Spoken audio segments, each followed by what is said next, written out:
everyone, my name is Carol A. Garner, and I'm here to teach you how you are a powerful, successful person, and you can have a really successful young living business just by tweaking a couple things with the way that you think. So let me tell you a little bit about myself first. I started Young Living in October 2013. I had no intention of ever doing the business. At the time, I had a thriving hypnotherapy practice and I was teaching hypnobirthing classes, and I thought that's what I was put on earth to do. My husband was a first grade teacher and we were making pretty good money, but we were not making ends meet. We were living beyond our means. We had tons of credit card debt and no savings for college, for our kids, or even an emergency fund. And so we were constantly stressed about money, and I knew that I had to do something, but I was already working 4 nights a week and away from my kids, and I didn't want to give up my weekends, but I knew I had to find something. What I didn't know was my solution was Young Living. So in October 2013, I bought my starter kit. I thought I was just going to use thieves oil and the diffuser to help keep our immune system strong, but I ended up falling in love with the oils, having some success, and sharing my success on Facebook. And before you knew it, people were calling me and private messaging me and wanting to know, how can I get these oils? So before you knew it, I was doing the business. And now I'm at the top rank of the business. So I started in 2013 and I hit the top rank in February of 2016.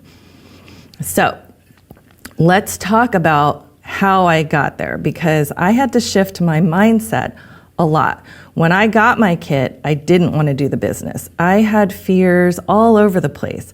I didn't want to do the business because I didn't want to seem salesy to my friends. I didn't want to promote products because I was afraid of getting rejected and failing. I didn't want to do classes because I thought no one's going to show up. And I didn't want to sell because it made me feel uncomfortable and it made me feel weird taking money from my friends. And I felt super weird about being involved in a network marketing company. So any of this sound familiar to you? It's something that I hear from a lot of team members. And so I'm going to teach you a couple little things that you can do to tweak your mindset so that all of those blockages and fears will get out of the way. So first things first, I always teach about the 3 laws of the mind. I think it's super important. Every time I teach about these 3 things because I think everybody should know how powerful you are and how you can control the outcome of your life just by thinking the right kinds of things.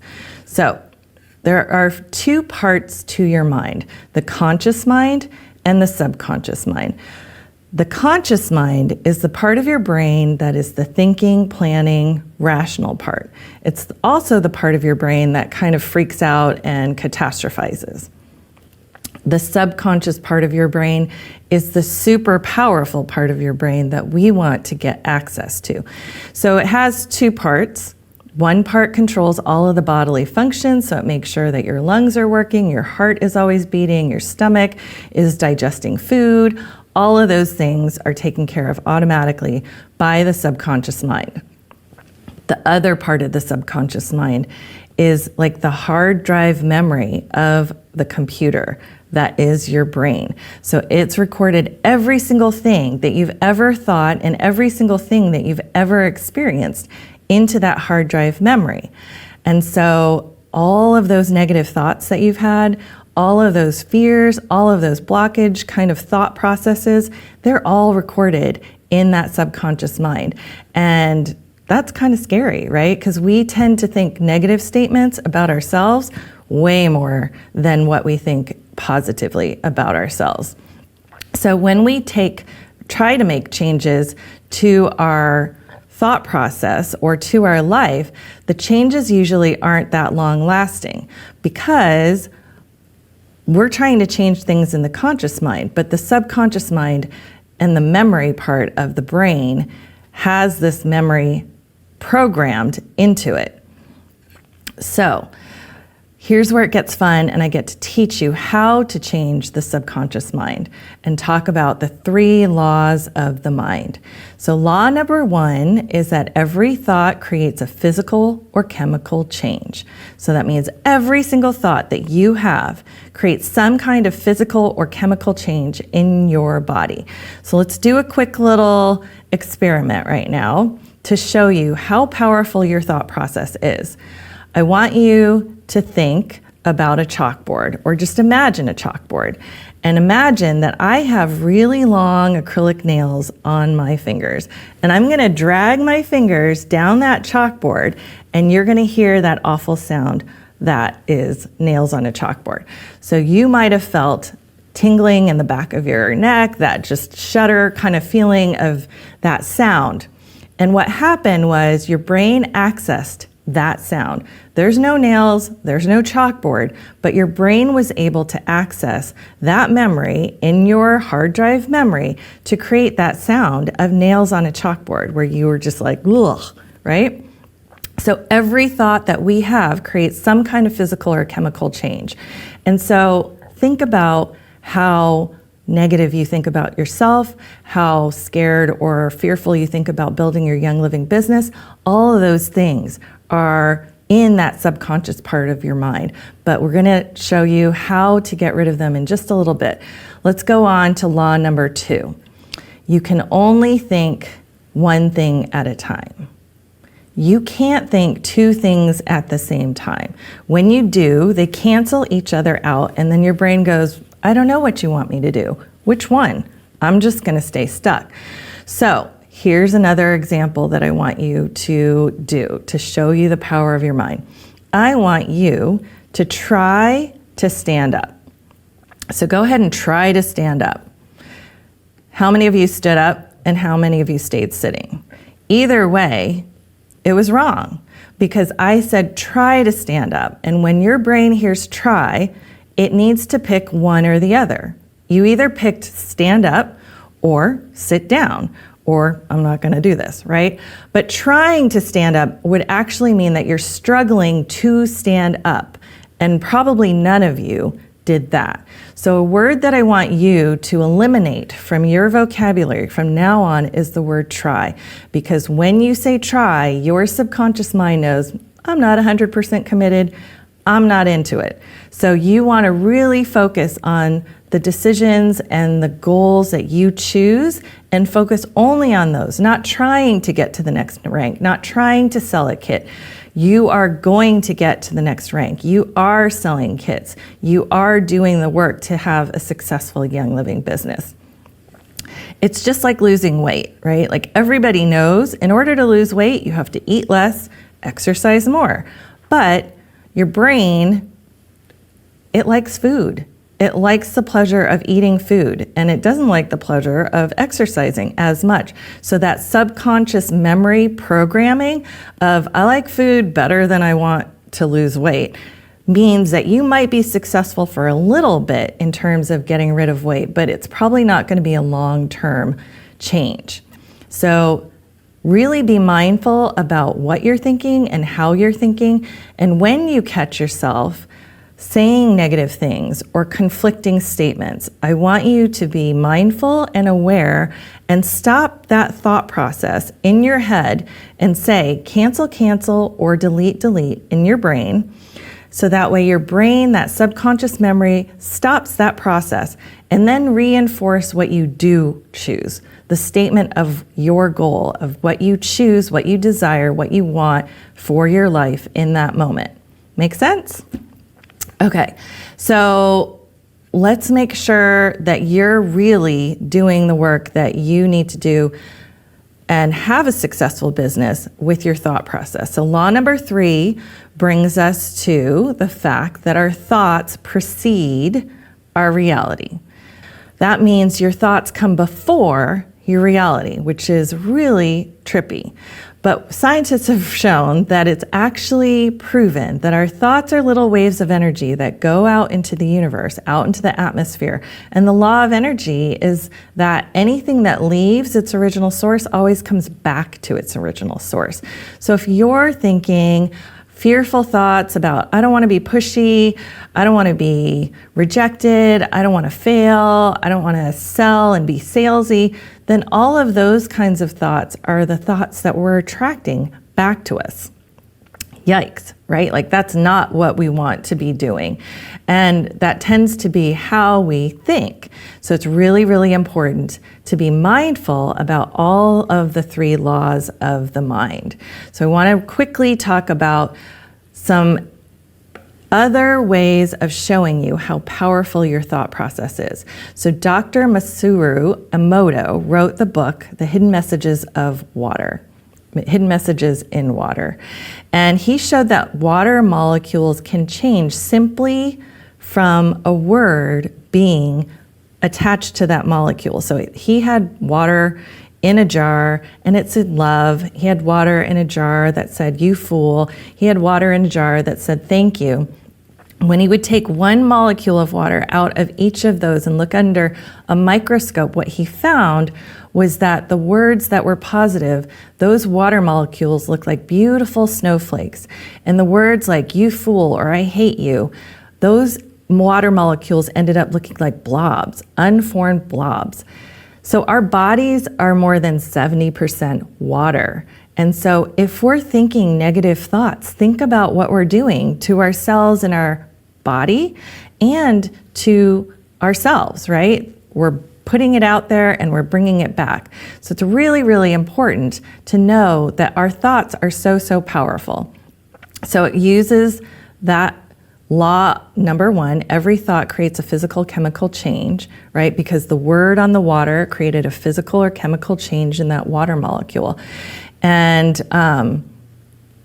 it's super important. We're 70% water, right? Another quick experiment that I want to talk about has to do with mirror neurons. This is another quick little explanation that shows you the power of your minds. So scientists took one cell and cut it in half and put half of it into a petri dish. The other half was in a different petri dish. They took the other half miles away. They wanted to see what would happen if they manipulated one side, one half of the cell. And they were astounded when they found that when they manipulated this half of the cell, the other half of the cell miles away showed the same reaction as if it was being manipulated, but it was miles away. So we have mirror neurons. We have an energetic field around us.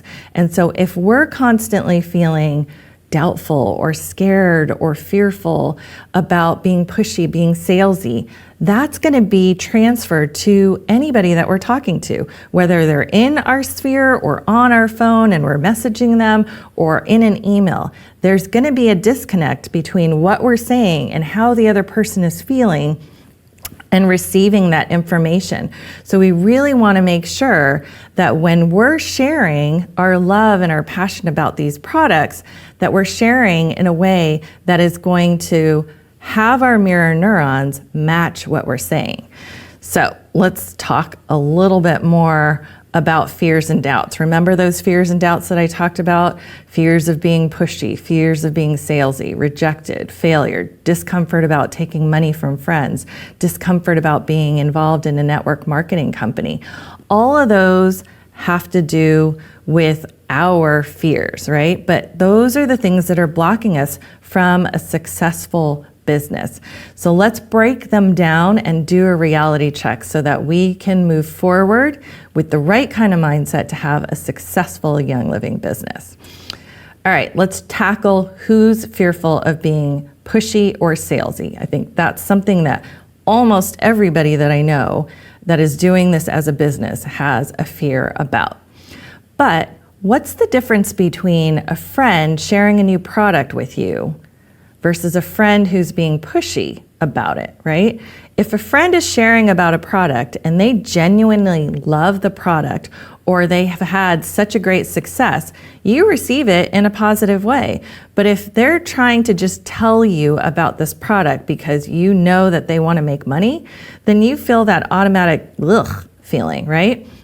So the difference between both, they're both selling a product probably, but the difference is one feels genuine and authentic and it ties to you personally and is probably going to be telling you how you can solve a problem that you're having, instead of the other version where someone is just talking to you about the product.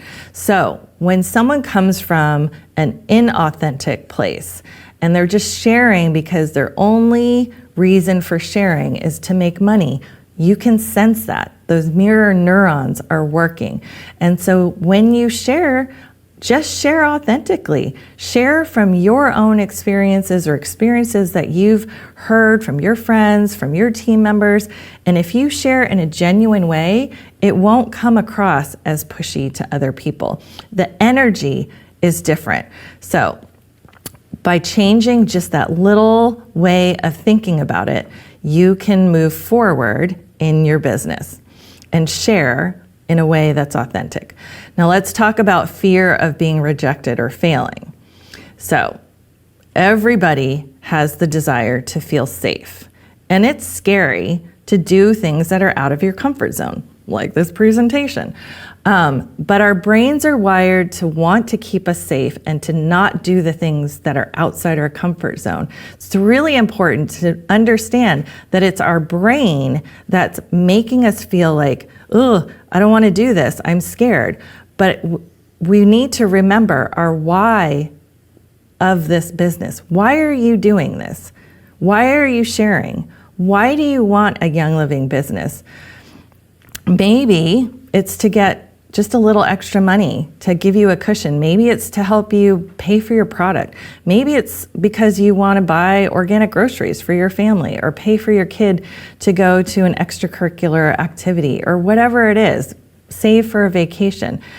But if we remember our why and know that our why is more important, and our why is the reason why we're doing this Young Living business, then we can stay authentic, right? Here, that's the key that we keep going back to, is authenticity with this business. So you're gonna hear the word no a lot. And that doesn't mean that you're failing. It just means no right now. And maybe I need to do a little bit more work in terms of figuring out how I can help educate my friend to know that this is the product that's going to help solve their problems.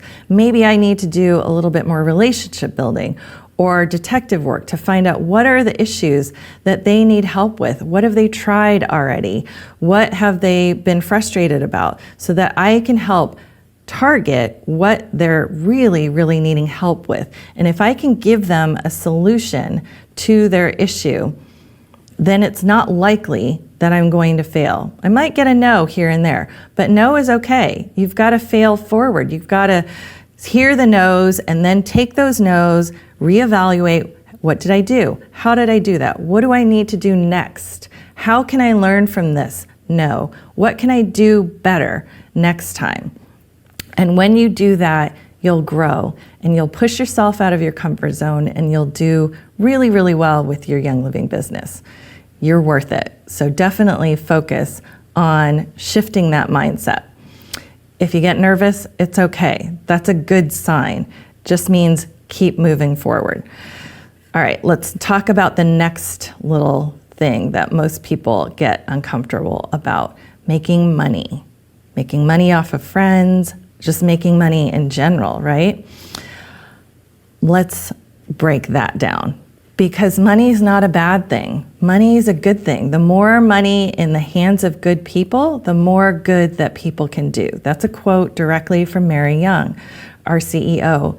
And that really does mean that we all have this great opportunity to earn money, and every dollar that we earn is a certificate of health that we've changed somebody's lives. We've improved somebody's lives. And that in turn helps improve our life. How many of you have donated to a fundraiser for a nephew or a neighbor and just, gave $5, $10, $20? It feels good to give, right? And the more that we earn with our Young Living business, the more we can give in big ways to the Young Living Foundation or to any of the charities that you support. And that is a good thing, right? And being able to help our family members and our friends that are buying Young Living products, isn't that what this is all about? We want to help our friends and our family live a better life, a healthier life, a life full of wellness, purpose, and abundance.